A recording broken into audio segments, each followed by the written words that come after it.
BJP NDA അധികാരത്തിൽ കൊണ്ടുവരാനാണ് എന്റെ ദൗത്യം. സത്യം പല്ല് ചലിച്ചു. എത്ര സീറ്റ് കിട്ടണം? 35-40. കാരണം സുരേന്ദ്രൻജി പ്രസിഡന്റ് ആയിരിക്കുമ്പോ 35-40 സീറ്റ് കിട്ടിയല്ലോ. അങ്ങനെ പറഞ്ഞു കൊടുക്കണ രമണ. സത്യം പറഞ്ഞ ആശാന്റെ കഴി വെച്ച് നോക്കുമ്പോ ആശാൻ ഈ ലെവലിലൊന്നും അറിയപ്പെടേണ്ട ആളല്ല, കുറച്ചും കൂടി ലോ ലെവലിൽ അറിയപ്പെടേണ്ട ആളാണ്. രാജീവ് ജി പ്രസിഡന്റ് ആയിരിക്കുമ്പോ ഒരു 35-40 അങ്ങനെ കേരളം പിടിക്കും. അതൊക്കെ മേലെ എന്ന് പറയുന്ന ഒരു കാഴ്ചയാണ് നമ്മൾ ഇനി കാണുവാൻ പോകുന്നത്. കേൾക്കാൻ നല്ല രസമുണ്ട്. ഓടുന്ന പട്ടിക്ക് ഒരു മുഴ മുമ്പേ എന്ന് പറയുന്ന പോലെ നമുക്കും ഒരു കലക്കണം. നമുക്ക് കലക്കണ്ട, നീ ഒറ്റക്ക് കലക്കിയാൽ മതി, ഞാനില്ല. എന്താ നിനക്ക് എന്നെ വിശ്വാസമില്ലേ? ഇല്ല. വിദ്യാഭ്യാസമുള്ള വിദ്യാവാസ് യോജന എന്തായാലും നിങ്ങൾക്കും സന്തോഷിക്കാനുള്ള വകയുണ്ടാകും, ഞങ്ങൾക്കും സന്തോഷിക്കാനുള്ള വകയുണ്ടാകും. അത്രയും വേണോ?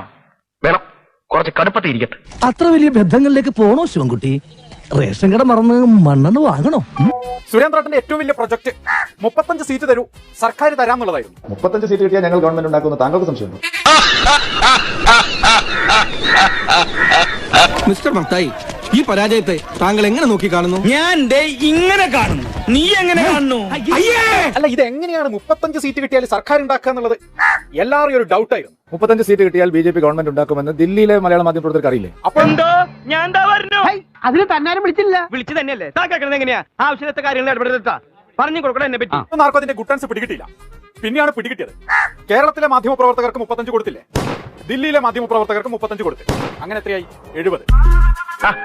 പോട്ടെ സാധേ കേട്ടാ, വീട്ടുകളാ ബോട്ടിയില്ലാത്ത അവൻ എന്തെങ്കിലും പറഞ്ഞു. സന്തോഷായി, നല്ല സന്തോഷമായി. രാജീവ് ചന്ദ്രശേഖരനിലേക്ക് ഈ ബാറ്റൺ ശ്രീ സുരേന്ദ്രൻ കൈമാറിയ നിമിഷം ഇത് സൈദ്ധാന്തികമായ ഒരു വിപ്ലവത്തിലേക്കാണ് വളർന്നിരിക്കുന്നത് എന്ന് മറ്റുള്ളവർ മനസ്സിലാക്കിയാൽ ആ കാര്യം ഓർക്കുമ്പോഴേ രോമാഞ്ചം. ഒന്നും വ്യക്തമായിട്ട് കാണുന്നില്ല. പല പ്രദേശങ്ങളും കേരളത്തിൽ എടുക്കുവാനുണ്ട്. ഒരു കുഴപ്പമില്ല, സന്തോഷമുള്ള മക്കളെ, സന്തോഷായി. കേരളം മൊത്തത്തിലങ്ങ് എടുക്കാൻ വേണ്ടി സുരേഷ് ജിയെ ക്ഷണിക്കാം. നമ്മൾ കേരളം മൊത്തം ഭാരതത്തിന് വേണ്ടി, ശ്രീ നരേന്ദ്രമോദിക്ക് വേണ്ടി, അമിത്ഷാജിക്ക് വേണ്ടി, നിർമ്മലാ സീതാരാമന് വേണ്ടി, ശ്രീ രാജ്നാഥ് സിംഗിന് വേണ്ടി നമ്മൾ കേരളം മൊത്തം ഇങ്ങ് എടുക്കുവാൻ പോവുകയാണെന്ന്. എത്ര മനോഹരമായ നടക്കാത്ത സ്വപ്നം. നടക്കും.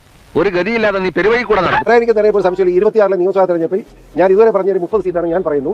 രാജീവ് ചന്ദ്രശേഖറും ടീം വന്നു കഴിയുമ്പോൾ എന്റെ വിശ്വാസം കേരളം ഭരിക്കാനുള്ള ഭൂരിപക്ഷം കേരളത്തെ ജനങ്ങൾ നൽകുന്നതാണ് എന്റെ വിശ്വാസം. ബുദ്ധി എന്താണെന്ന് നിനക്ക് ശരിക്കും മനസ്സിലായല്ലോ. അത് പിന്നെ എനിക്ക് അറിഞ്ഞൂടെ. 5 കുറയാത്ത MPമാർ ഇന്ത്യൻ പാർലമെന്റിൽ ബഹുമാന്യായ നരേന്ദ്രമോദിജിക്ക് വേണ്ടി പിന്തുണ കൈപ്പൊക്കാനുണ്ടാവും. ഒന്നും പറയാൻ അടിപൊളി. കേരളം BJPയോടൊപ്പം എന്ന് തെളിയിക്കാൻ കഴിയുന്ന സാഹചര്യം എത്രയും വേഗം സൃഷ്ടിക്കും എന്ന് ഉറപ്പിച്ച് പറയാനും ഞാൻ ആഗ്രഹിക്കുന്നു. പ്രതിഭയാണ്, പ്രതിഭാസമാണ്. വയസ്സുകാലത്ത് ഓരോരുത്തന്മാരുടെ ഓരോ പൂതികളെ എനിക്കതല്ല, തലക്കോളം കിറക്കഞ്ഞ മനുഷ്യന്മാർ ഇങ്ങനെ കാണിച്ചു വിട്ടു. ഭാരത് മാതാ കി, ഭാരത് മാതാ കി, ഭാരത് മാതാ കി. ഒരു ചുവന്ന സ്വിച്ച് കാണുന്നുണ്ടോ? കാണുന്നുണ്ട്. ചുവന്ന സ്വിച്ച് അമർത്തി.